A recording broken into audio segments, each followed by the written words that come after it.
Hello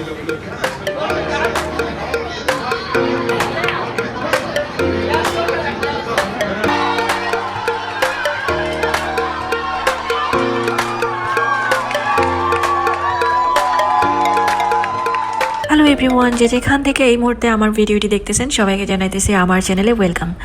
তো গতকালকে আমার জন্য ছিল সত্যি একটা বিশেষ দিন। আমি আর তন্ময় গেছিলাম হচ্ছে মিশরীয় কলিগরা খুব আন্তরিকভাবে আমাদেরকে ওয়ার্ল্ড কাপ দেখার জন্য আমন্ত্রণ করছিলেন, যেহেতু আর্জেন্টিনা ভার্সেস মিশরের খেলা ছিল।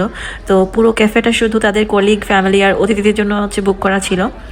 এমন আন্তরিক আপ্যায়ন আর সুন্দর পরিবেশ সত্যি আমার খুব ভালো লাগছে।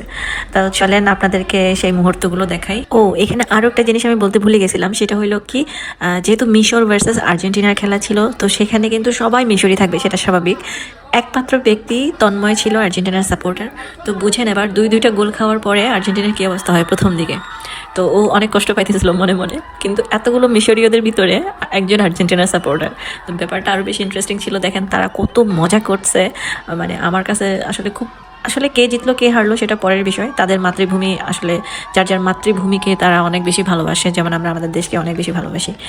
তো এই আর কি, সবার এক্সাইটমেন্ট দেখে আমার ভীষণ ভালো লাগতেছিল, যদিও আমার টিমের কেউ খেলতেছিল না, তারপর আমার কাছে ভীষণ ভালো লাগছে।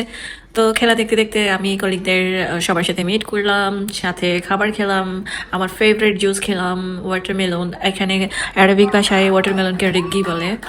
সো এই তো সবাই মিলে অনেক বেশি এনজয় করছে। তবে আজকে আমার একটা ভুল ধারণা ভেঙে গেছে, সেটা হচ্ছে আমি প্রায় সময় আগে মনে করতাম যে আর্জেন্টিনা বা ব্রাজিলেরা স্ট্রং প্লেয়ার, কিন্তু এবার আমি দেখলাম না, ইজিপশিয়ানও কিন্তু যথেষ্ট ভালো খেলে, প্রচণ্ড ডিফেন্স করতে জানে। তারপর যাই হোক খুবই ভালো লাগলো। তো খেলা শেষ করে আমরা চলে গেলাম একটু মার্কেট শেষ করে হচ্ছে একটু সি সাইডে আসলাম। তো এটাও একটা বিশেষ কারণ আছে। হ্যালো গাইস, আজকে খুব সুন্দর একটা জায়গায় চলে আসছি। সামনে আমি যেখানে বসে আছি অনেকগুলো বোর্ড সাদা হয়ে আছে, মনে হয় সাদা বগ। তুমি যখন দুইটা গোল দিছে তখন ও অনেক কষ্ট পাচ্ছিল। পরে যখন আর্জেন্টিনা যখন গোল করলো লাস্টে গিয়ে, তখন তো সে অনেক খুশি। এখন খুশির চোটে আমাকে খানা খাওয়াইলো বাইরে থেকে, আবার এখানে ঘুরতেও নিয়ে আসছে। তো জায়গাটা অনেক সুন্দর আর অনেক বাতাস, আর গরম তো অনেক গরমের মধ্যে আবার বাতাস। সো কেমন লাগলো আজকের খেলা আপনাদের কাছে বলেন। আসলে মন ভালো করার ট্রাই করতেছি আমি এখানে। আর মন এই জন্য বেশি খারাপ, কারণ নেইমারকে আমি অনেক বেশি পছন্দ করতাম। ব্রাজিল সম্পর্কে আমার কোনো আইডিয়া নাই, শুধুমাত্র নেইমারের জন্যই ব্রাজিল নামটা আসে। আর এছাড়া হচ্ছে এবার বিশ্বকাপে আমরা দুইটা লেজেন্ড, তিনজনকে হারাবো, রোনালদো, তারপর মেসি, নেইমার, এদেরকে আমরা হারাবো। নেক্সট টাইম তারা আর খেলবে না, হয়তো তারা না খেললে অনেকেই খেলা দেখা ছেড়ে দেবে, এই আর কি।